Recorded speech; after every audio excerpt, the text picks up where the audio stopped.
Premed year, session number 329.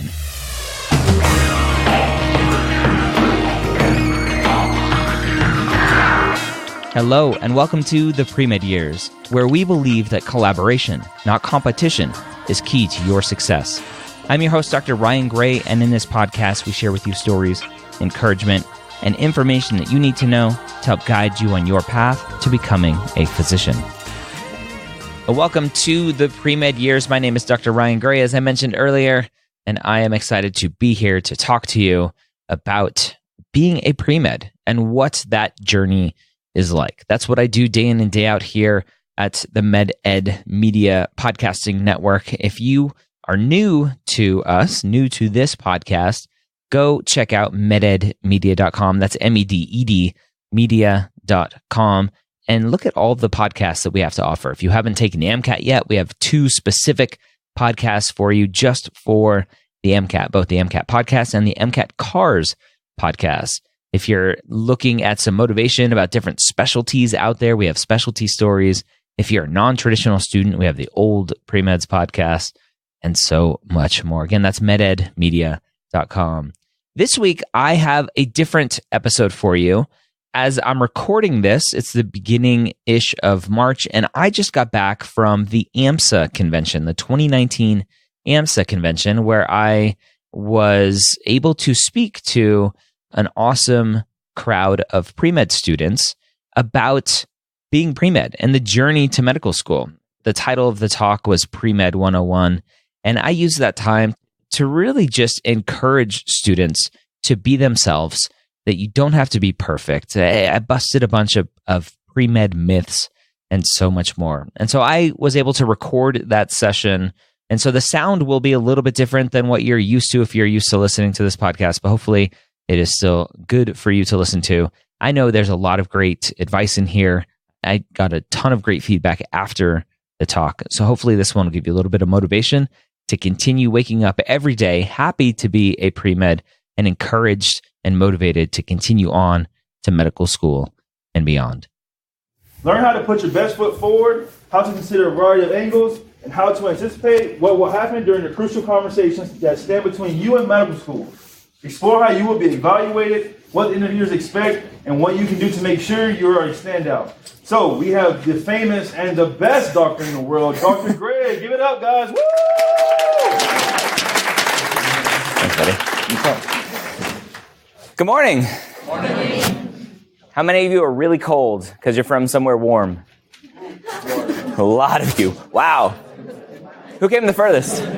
Farthest. Hawaii? Wow. Just for me? Thank you. How many people have heard of me and my podcast? Wow, that sucks. I thought I was more special than that. Well, good. That means I have a lot more people to be able to listen to the podcast. So if you want to record. I don't care. I don't have any secrets. I'm not going to tell you anything secret. So if you want to listen, if you want to record, record away. Who here is applying to medical school this coming June? May, June. Okay. Next year? 2 years? 4 years? 3 years? Anybody else? All right. I missed anybody. Not applying to medical school and just wants to hang out with me. Craig, where are you? There's one person back there. There you are. All right. How many people have been told in your freshman chemistry class, biology class, look to your left, look to your right. Only one of you can be a doctor. How awesome is that? You're freshmen on campus, raring to go, ready to learn. I'm going to be a doctor. I'm going to go to medical school. I'm going to make my family proud. And here's this professor saying, I can't do it. Or if I can, then that person sitting next to me on either side, I'm going to have to beat them up to get there. I want to take my time today to talk about how that's a bunch of baloney. That all of you can get into medical school if you put in the work, even if you fail a class, even if you struggle with the MCAT, or when you struggle with the MCAT, because the MCAT sucks. Who's taking the MCAT? Sucks, right? Yeah, it's not fun. Not fun. So, let's start off with some common myths about going to medical school. Myth number one, I mentioned a little bit already. You can fail a class and still get into medical school. You don't have to be perfect to get accepted to medical school. I hear from way too many students, or non-students at the point they're contacting me, who didn't do well in one class, organic chemistry typically, and either themselves thought or they were told by an advisor, you should pick a different career. If you can't handle organic chemistry, if you got a C in organic chemistry, then medical school is not right for you. Has anybody had a friend who's like, oh yeah, that happened to my friend. That happened to me. It sucks. And it's not true. Not true at all. I was going to have somebody on my podcast, the Premed years, who had 16 Fs in her undergrad. 5 withdrawals, I think. More Fs than withdrawals. It's not very good. Who got into medical school this year. She was going to come on the podcast, but then had some other personal issues and didn't want to come out public with it. But it's still something that I think can encourage all of you to think that there's this woman out there who had 16 Fs and still got into medical school. Was it Harvard? No. Does it matter? Nope. Not at all. Now, there are some of you who are like, Harvard or bust. That's all. Harvard or bust. I got an email this morning from a student who got into Harvard, WashU, and Vandy. Now she's freaking out. And USIS, the military medical school. She's freaking out, doesn't know which one to go to. Oh, and UVA. And she's like, I don't know which one to go to. Right? So no matter where you are, 16 Fs, getting into one school, amazing grades, amazing stats, getting into 5 amazing schools, there's still struggles for everybody. It's all relative. So, if you are going through this process and you have a terrible semester, if you have a terrible year, if this is what you want to do, fix it, move forward, course correct, as I like to talk about, and figure out how to improve the next semester, the next class, the next year. It may mean for some of you that you have to take a little bit of extra time. You may have to do what's called a post-bac. After you graduate, you take more classes. You may have to do that. And again, if that's what you need to do to fulfill this dream of becoming a physician, to enter a career that most physicians are burnt out of, then that's what you need to do. Being a doctor's hard. Being a pre-med's hard. Being a medical student's hard. Every step along this journey is really hard. But it's rewarding if this is what you know you're supposed to be doing. So, you don't have to be perfect. Okay? Who here thinks that there's a checklist to get into medical school?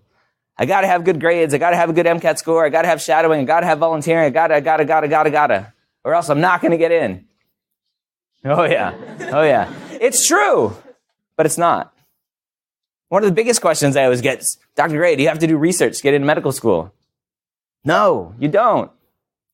But when you look at the stats, schools put out information that shows that it's like 90+% of students do research and only 70% do clinical experience. Like, how does that work?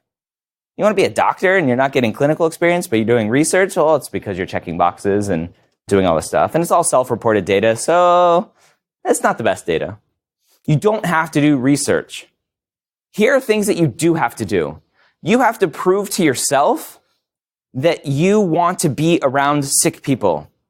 You want to be around somebody who's going to poop on you, pee on you, puke on you, spray whatever bodily fluids at you from whatever orifices they have that they came out with or that we created as surgeons and doctors. Taking care of your Grandma Gertrude is fun. It's endearing. It's what you do. She's family. Taking care of someone else's Grandma Gertrude when the family's yelling at you, mad at you, not so much fun. And so if you are going through this process because Grey's Anatomy is awesome and you want to be McDreamy or Meredith, my name Dr. Gray, my wife, also a physician, we met in medical school. She's like, I get asked all the time, are you related to Meredith? She's like, you know that's fake, right? That's a TV show. That's kind of a fun name. What you have to do through this process is not check off all the boxes. You have to prove to yourself that this is what you want to do. And to do that, yes, you need shadowing because you need to experience what a day in the life of a physician is. Anybody in healthcare now? Nurses, PAs, NPs? You get asked all the time, I'm a nurse, do I have to shadow? Yes, you do. But I work side by side with doctors all day long. Yes, you work side by side with them in that one setting. Guess what they're doing when they're leaving that setting? They're on the phone, they're at the computer, they're arguing with insurance companies. Are you going to enjoy doing that? There was a study out of Hopkins, I think, looking at resident hours. How much time residents spent with patients. What percentage of time do you think residents spent with patients in the hospital? 15, 20, 90. Oh, so sweet. I think it was 11. 11%. It's disgusting. What are they doing? Well, they're charting, writing notes upon notes upon notes upon notes. They're talking to other physicians, doing doctor things, right? Talking to other physicians, talking to physical therapists and occupational therapists and social workers, and going to meetings and grand rounds that residents have to go to. So a lot of it is interesting, fun stuff, but only 11% was direct patient care. And so shadowing in a variety of settings, in the hospital, in an outpatient setting, will help you experience what the physicians are doing day in and day out. It's not all glamorous. It's not saving lives all day long, CPR all day long, being thanked all day long. You know how many times I read in a personal statement, oh, it's just so amazing, the patients thank the doctor, and I want to do that too. Like, you're in for a rude awakening when the majority of patients out there are annoyed by you, are mad at you, resent you because they think it's you that's causing health insurance prices to skyrocket, when in actuality, the reimbursement rates for doctors are going down, so doctors are getting paid less, so we have to do more to get paid the same amount. And it's all our fault.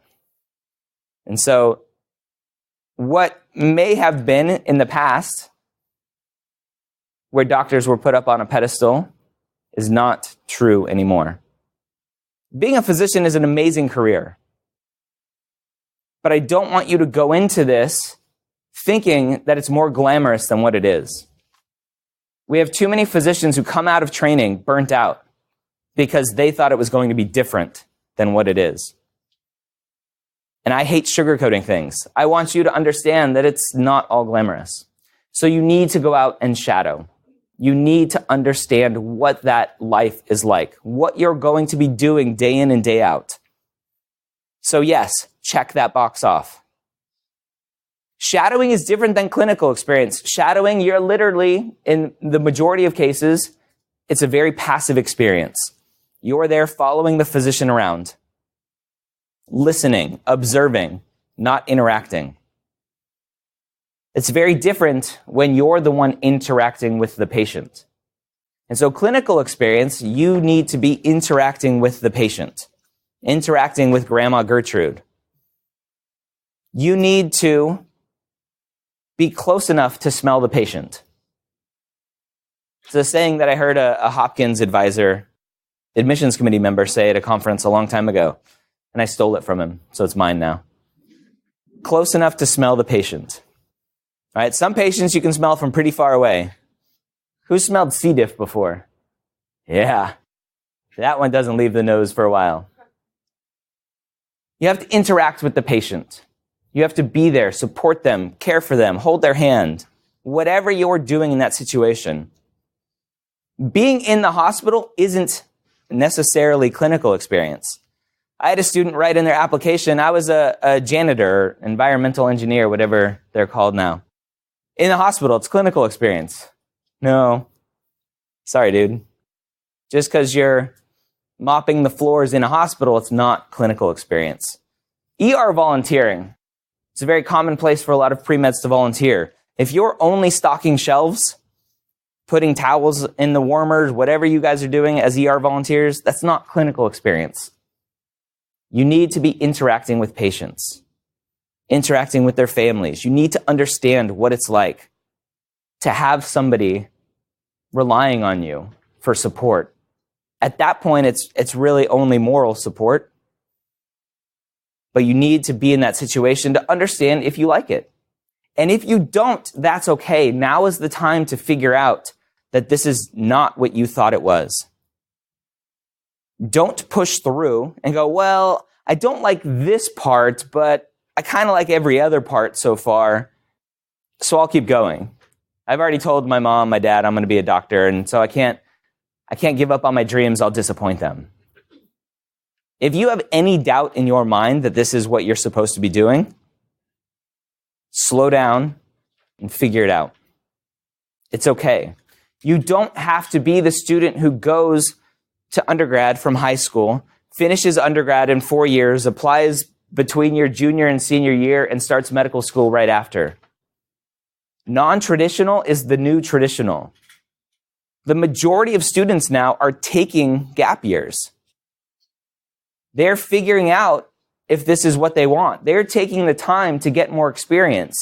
Yeah, sometimes it's to fluff up their application a little bit. Sometimes it's to be done with classes so they can take the MCAT without any of the other responsibilities. But a lot of times it's because they still want more information. They still want more knowledge to see if this is what they're supposed to be doing. So take that time. Check that box. Get the clinical experience. Research. Everybody thinks you have to have research. That's another box you have to check. You don't. Easy as that. Should you try it? Sure. See if you like it. I hated research, so I didn't do much of it. I went to undergrad, just a little bit of backstory about me. I went to undergrad, University of Florida. I started undergrad knowing I wanted to be an orthopedic surgeon. I played baseball growing up, hurt my shoulder, went to physical therapy. I was like, oh, this is cool. I want to be a physical therapist. I'm going to help people get back to the sport they love. Shadowed a physical therapist for a while. It was okay. And then I dissected a cat in high school. And I was sold. I want to cut people for a living. One of my favorite shows, Dexter. Now you know why. And so I married the two together. I said, oh, physical therapy, cutting people, orthopedic surgery, done. Right? I wanted to be an orthopod. Went to University of Florida. Any Gators in the house? None? That's sad. Went to University of Florida, was an exercise physiology major. Oh, what? You don't have to be a biology major or a microbiology major? Nope. Major in whatever the heck you want. Any art majors in here? Language majors? Yeah, there's a hand. Awesome. Major in whatever you want.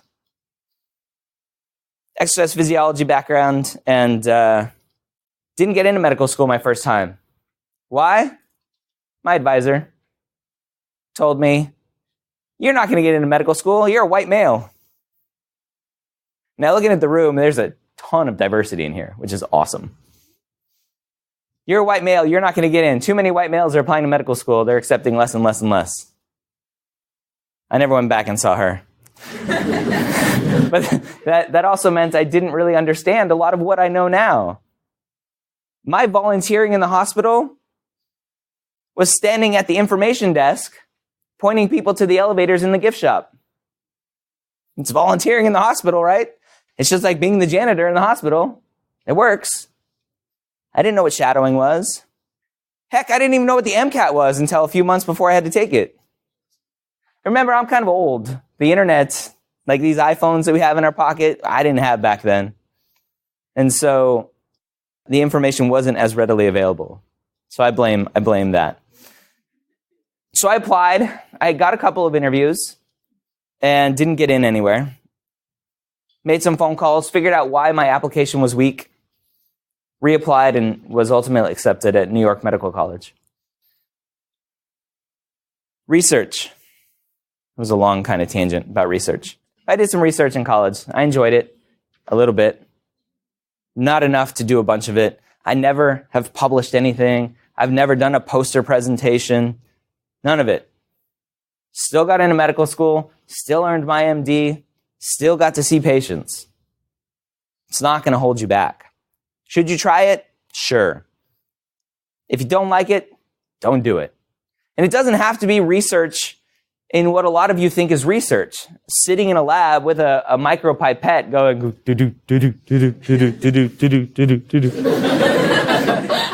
right? You can do clinical research. You can find a physician to shadow and ask if they're doing any sort of clinical research. Are they studying their patient population? That's research. Anywhere where you are testing a hypothesis using this scientific method, that's research. I had a student who was a geologist, studied rocks. How boring is that? Doesn't move. Got into medical school. That was her research. Listed as research in her application. No other research. You don't need research. It doesn't have to be clinical. Ultimately, at the end of the day, what I hope you take away from my talk, you don't have to be perfect. You don't have to check the boxes. You don't have to do everything that you think you have to do that the admissions committees want you to do. They want you to be you. They want you to enjoy who you are and enjoy everything that you are doing. Because ultimately, you are going to be one person in a class of 100 or 200 or 600 if you go to the Caribbean. They have big classes down there. And you as an individual will add your diversity, your background, your experiences to that class. They are building a class, a community of students. They are not looking for perfect 4.0, 528 MCAT students. They are looking for people who have diverse experiences. Right? Samantha, sitting up here, heard me talk in Colorado last year. She was told, oh, you love soccer, you should stop doing that to make time for clinical experience and other stuff that medical schools want more. And I said, baloney. If you love soccer, keep playing soccer, keep coaching soccer. Guess what coaches are? They're leaders. They're teachers. The experiences that you'll gain from the activities that you want to do and the passion that you will have doing it and the passion that will come out in your extracurriculars and your personal statement and your interviews will far exceed anything if you're doing it just because you think you have to do it. There's nothing you have to do. Can you get into medical school without clinical experience? Absolutely. Can you get into medical school without any shadowing? Absolutely. Can you get into medical school without research? Absolutely. Should you do some of them? Yes. Because you need to prove to yourself that this is what you want to do, and that's how you do it. I talked to a student a couple months ago, maybe 2 months ago now. Later on in the application cycle, hadn't had any interviews. Looked at her application, 3.91 GPA, 519 MCAT score, right? 95, 98 percentile MCAT score. 0 interviews. 0. Because in her personal statement and in her extracurriculars, she couldn't vocalize why she wanted to be a physician. she hadn't shadowed. She didn't get any clinical experience. And it's not because her lack of shadowing and her lack of clinical experience, it's not because of those things that she didn't get any interviews. It's because she lacked those things that she couldn't verbalize or write why it is that she wanted to be a physician. It was all theoretical to her. Maybe mom was a doctor, dad was a doctor, she really liked Scrubs or Grey's Anatomy or House or whatever the show of the day is for medicine. They're all fake, by the way. Scrubs is probably one of the best ones. You have to understand why you are doing this. And to do that, you need to put yourself around doctors. You need to put yourself around patients.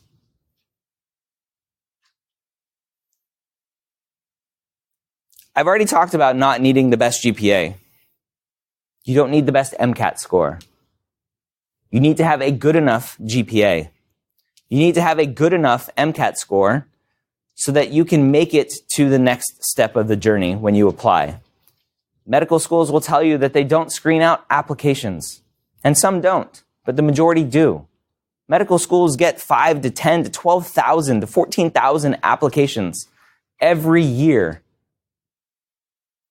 And yeah, to quickly sort and filter, they'll drop students who are below a 3.0 GPA. They'll drop students who are below a 500 MCAT score. They'll set criteria so they can more easily manage the application process. You have to understand that. And so, talking about that student that had 16 Fs, she took extra classes. She had to fix her application to get above certain thresholds so that schools would take a look at her. And if you have to do that, you have to do that. It may take longer than you want. It may cost more money than you want to spend because you have to take more classes. But again, if this is what you want to do, you'll figure it out. Let's talk about the application process for those applying. You have your primary applications that open up in May every year to be accepted for the next year. So if you want to start medical school in 2020, you're applying this year in 2019. If you're a traditional student, non-traditional, just think about that. When do I want to start medical school? I'm applying the year before. What do you need to apply to medical school? You need some letters of recommendations from professors, from a physician sometimes, not from patients. I had a question the other day. Can a patient give me a letter of recommendation? No, don't do that. You need your MCAT score. You don't need it when you apply, but your application won't be complete until your MCAT score is turned in. You need a personal statement. Wrote a book about it. I have a bunch of them downstairs. You can come get them for free. The personal statement is your chance to tell the admissions committee why you want to be a doctor.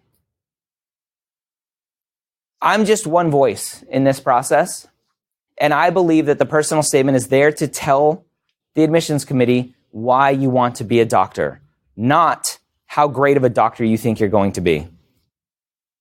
There are some people out there who would tell you, no, this personal statement sucks.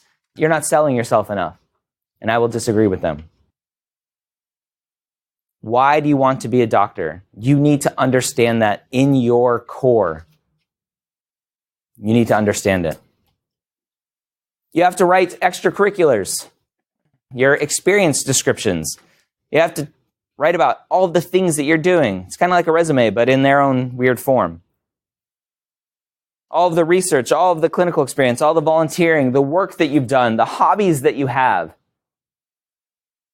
It's your opportunity to paint the picture about who you are.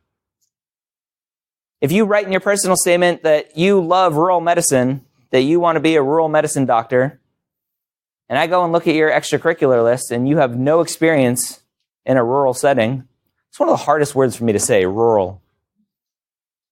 In a rural setting, if you don't have that experience, then I think that you're just trying to lie to me to get in because you know that there's more of a focus on rural medicine nowadays. Your experiences need to paint the picture of who you are. And yes, that means including hobbies. You can do that. If you were an athlete in college, talk about that. You have your school list. Everybody freaks out about the school list. Everybody wants to think that there's a perfect list of schools that if they apply to them, they're going to get in because I've done all my research and these schools match with my GPA and my MCAT and my mission and blah, blah, blah, blah, blah. It doesn't work that way. If it did, the process would be a lot easier and a lot less stressful. Every medical school is looking for something different. Every medical school every year is looking for something different to build that community of students. And so when you're putting together your school list, my advice, ignore the MCAT, ignore the GPA. Where do you want to go? You have to be reasonable. Do you have a 3.0 and a 500 MCAT? You're probably not going to Harvard. You have to be realistic in the process. Where do you want to go? Do you want to be in DC where it's cold and miserable, although DC is an awesome city? If you're from Southern California like I am, it's cold. If you're from SoCal and you've only known, or Hawaii, and if you've only known beautiful weather, don't apply to Buffalo. Anybody from Buffalo? Sorry for the hate. It's cold. It's miserable up there, right? Don't apply to LECOM, Lake Erie. It's cold. Look at other things, class size, location, weather. Is it close to family because you love them? Is it far away from family because you're sick of them? Where are your friends going? What kind of curriculum do they have? Medical schools have lots of different curriculums nowadays. I went to a school that had a traditional curriculum.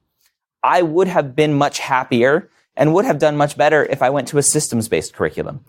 I didn't know the difference. We'll do questions in a minute. I didn't know the difference. Now they have flipped classrooms where you do all the learning by yourself and then you go to the classroom and do all the interaction and ask questions. They have problem-based learning, small group stuff. Understand all these things. Look at all these things. Do some self-reflection to understand what you are going to want. Applying to medical school is a lot about you and the school's fit to you, not just the question, where are you going to go to school? Anywhere that takes me. Right? That's what most students say. Anywhere that takes me. Letters of rec, personal statement, extracurriculars, school lists. You submit all that stuff early. This is not applying to college. This is not applying for a scholarship. There is a deadline, but ignore it. The deadline is, in my mind, 2 months after the application opens. Applications open June 1st typically to submit. That's for MD schools, Texas schools, and DO schools. You can submit as soon as you're ready to submit. Medical school admissions at the majority of schools in this country are based on rolling admissions.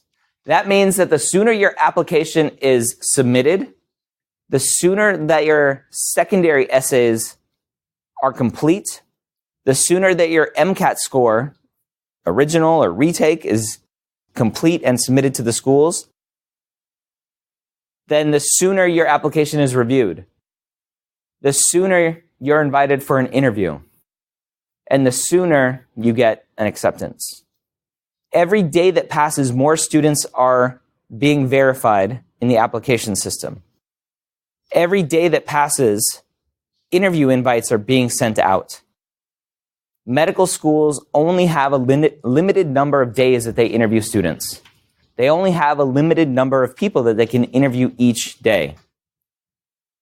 It is a precious resource that goes away every day. And every day that you don't submit your application is a day where there are more students in the application cycle and less opportunities for interviews. It sucks, but it's the reality. I once heard, I think it was a YouTube video I was watching, an NIH professor talking to a bunch of pre-med students, and I loved his analogy. He said, applying to medical school is your first medical school test. It's your first test, and it's an open book test. You know everything that's on the test. You know that you have to write a personal statement. You know that you need letters of recommendations. You know that you have to take the MCAT. You know that you have your extracurriculars that you have to write. You know that there are secondary essays that you're going to be writing. And if you are submitting your application in September, in October, you have failed your first medical school test. All you're doing is telling the medical schools that you can't prioritize your time, that you can't organize, or that you're just not motivated enough to figure it out. Whatever the reason is, if you're applying late to medical school, you deserve not to get in. Can you get in applying the last day? Sure, it happens. Those students are amazing applicants, though, or have something that just stands out above and beyond everything else. TMD SAS comes out with stats that show that, it's like 85% of students who get interviews apply by July. You have to apply early. And just being here, just trying to understand this process, listening to me, because I know everything, you're way ahead of the game. Because there are so many students who don't come to conferences, who don't listen to podcasts, who go at it alone, thinking, oh, I'm a great student. I got into my top choice college. I'm going to get into my top choice medical school. It's the same thing. And it's not. And it shouldn't be. It should be hard. Right? The saying, if it was easy, everybody would do it. I don't want it to be easy. I want it to be hard. I want to make sure that you're in this for the right reasons. So you submit your applications. Then the worst part of the process comes. You wait. And you wait, and you wait, and you wait. And you finally get that email that says, congratulations, you've been invited for an interview. Select your day. And then you freak out. Because you're like, uh-oh, I guess I should start preparing for my interviews. You should hopefully be doing that in the interim, having the confidence that you're going to get interviews. And so start the interview process early. Meet with your advisors. Do mock interviews if they hopefully offer them. And prepare. Interviewing is a skill that you can learn. So you need to practice it. Guess what? Wrote a book about it.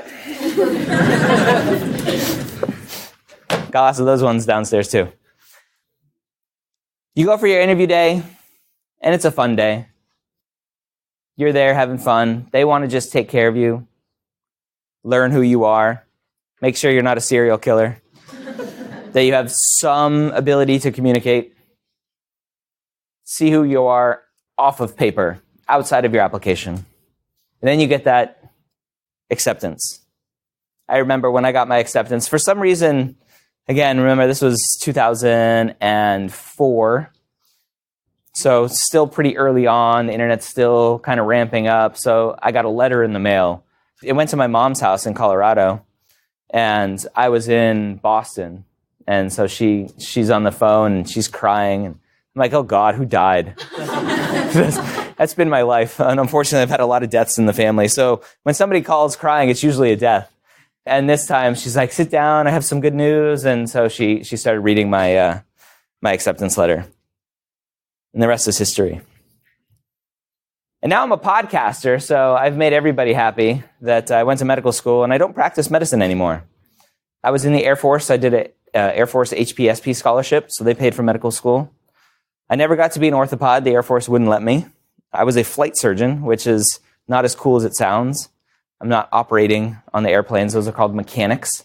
They operate on airplanes. I don't do anything in the airplane except fly around with them every once in a while, or I did. You're basically like a family practice doc for pilots and load masters and engineers and other stuff. And I had some health issues, and the Air Force wouldn't let me fly anymore. And I had started my podcast and website to be the anti-student doctor network, to put some positivity out there, to let you know that you can do this, even if you're not the perfect applicant. And in 2015, I stopped practicing, left the Air Force, and I get to travel around the country now, and internationally, hopefully in June, I get to go up to Toronto and speak. and just make sure that you guys understand that if this is what you want, that you can do it.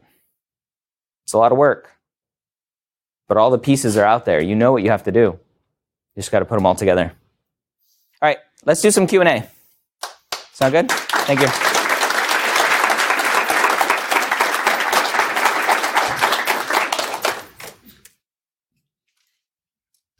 I'm going to run the mic. All right, well, that's pretty loud. Honestly, I'm going to skip out on the microphone. No, use the mic, please. Use the mic? Yeah. Okay. Just hold it further away. I want to say thank you for coming out. You're Yeah. one of the few established physicians that really takes the time to guide us pre-meds. You see a lot of physicians really, emphasizing, teaching the residents and the medical students. But I want to thank you for always guiding us pre-meds. Yeah. So you mentioned letter of recommendations briefly. Mm-hmm. How do you approach, or how would you recommend we approach that? Some people talk about obviously even writing a rough draft, maybe coming with a cover letter. Mm-hmm. There's a lot of different approaches. How would you recommend that for us? So, number one, you have to ask, right? So ask who you're going to get a letter from. And if you're early on in this process, I like to set expectations.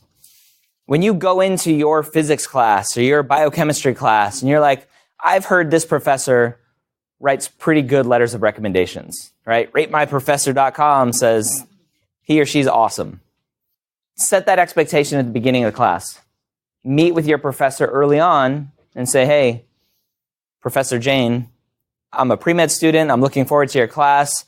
I'm hoping at the end of the semester I do well enough and we have a relationship that I can ask you for a letter of recommendation. And that professor will then hopefully give you some expectations and say, here's what I expect from you if you want a really good letter of recommendation from me. That way you know what's going to happen.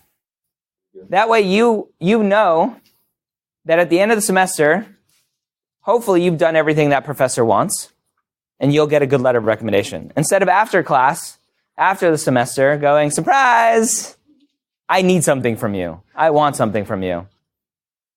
Okay, so set that expectation. I'm not a fan of doing a lot of work before you know what they want. So ask first. Don't delay asking so that you can perfect your resume, your CV, your whatever, your personal statement. Ask.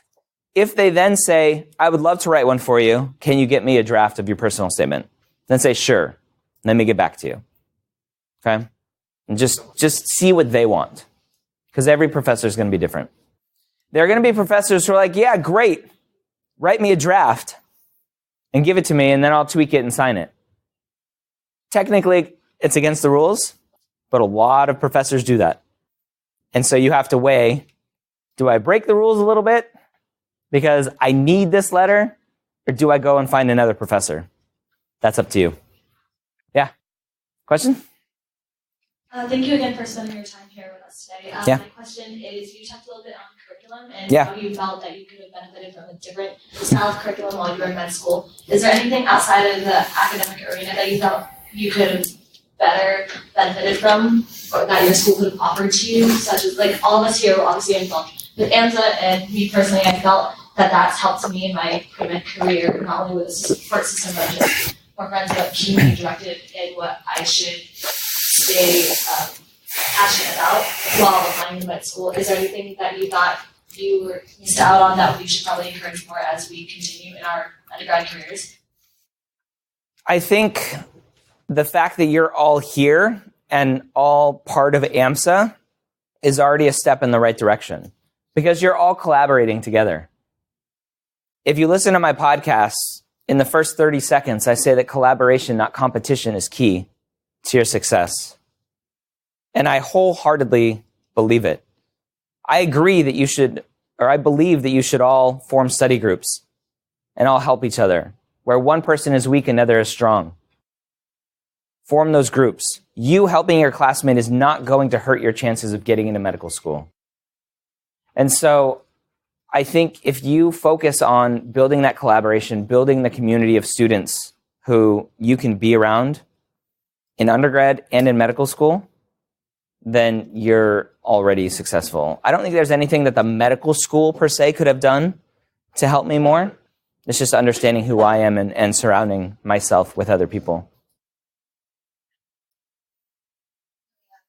Yeah. My question is, what would be the strongest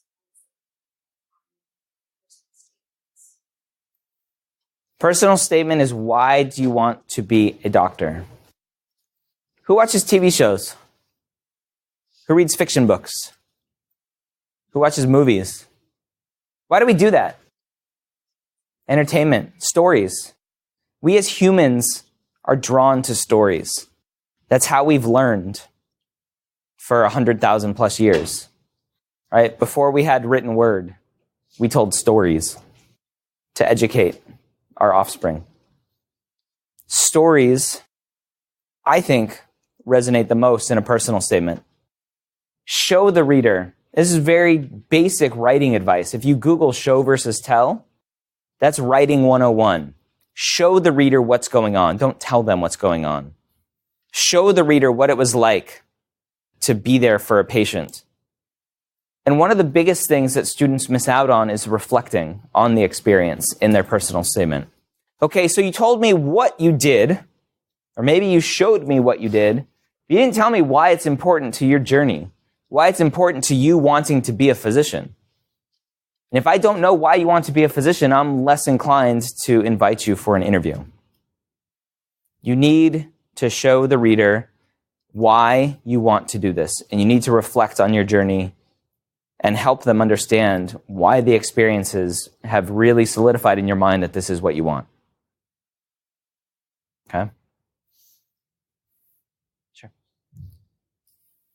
You pick. I have a booth downstairs in the exhibition hall, and I'll be there all day today, a lot of day tomorrow. So come find me, ask questions, I'll be around. Yeah. Hear a lot about the different curriculums that are offered in different schools. Mm-hmm. And one I hear about a lot is the block system, and then you've also mentioned the reverse teaching. What other models are out there, and what do they actually look like? I have a hard time finding out what the different ones are and what they actually look like, so how do I know which ones schools offer? Yeah. I have a hard time finding that out. Yeah. So most schools, if they have a somewhat updated website, should have curriculum on there because they know it's an important thing that students are looking for. If you can't find it in a school that you're interested in, just email them or call them and ask. So traditional curriculum is like what you do in undergrad. You have a biochemistry class, a histology class, a pharmacology class, an anatomy class, a physiology class, a pathophysiology class. And you learn it all separate. That's what I went through.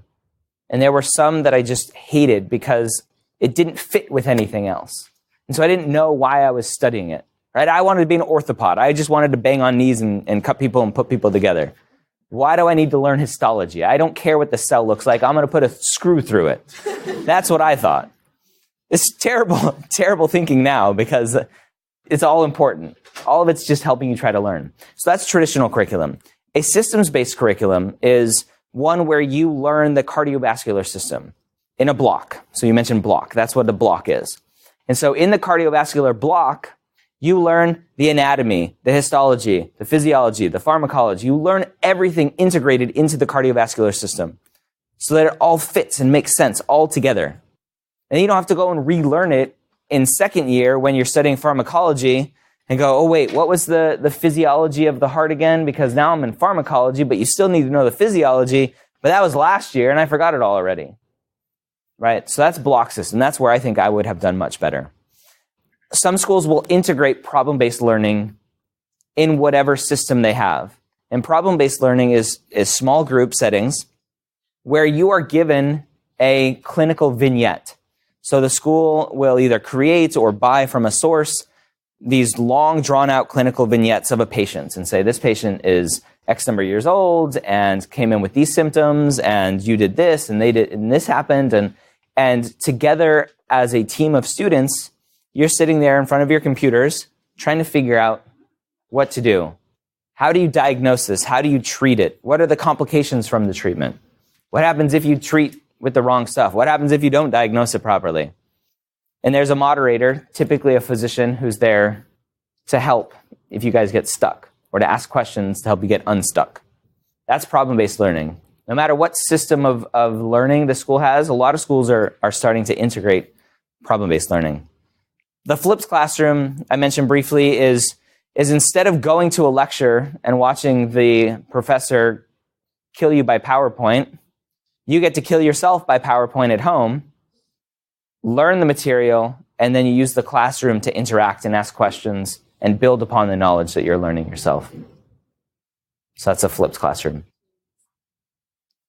It can be either, yeah. It can be either. All right, I think we're out of time. Yes. Thank you guys for coming. Have fun. All right, there you have it, my talk from the AMSA Convention. If you are interested in AMSA and learning more about AMSA, reach out to AMSA. They are a great organization. Their main organization is for medical students, but they do have pre-med chapters. And if you don't have a pre-med chapter at your college, reach out and see what it will take to start one at your college, start a chapter at your college. And stay tuned for Premed Fest. AMSA has historically done a Premed Fest around October, November every year. It's historically been in Tampa. There are some talks that maybe it'll be in Austin, Texas here in 2019. And then check out the AMSA Convention, the annual AMSA Convention, which will be in DC in 2020 in April. So hopefully I will see you at a conference coming up soon.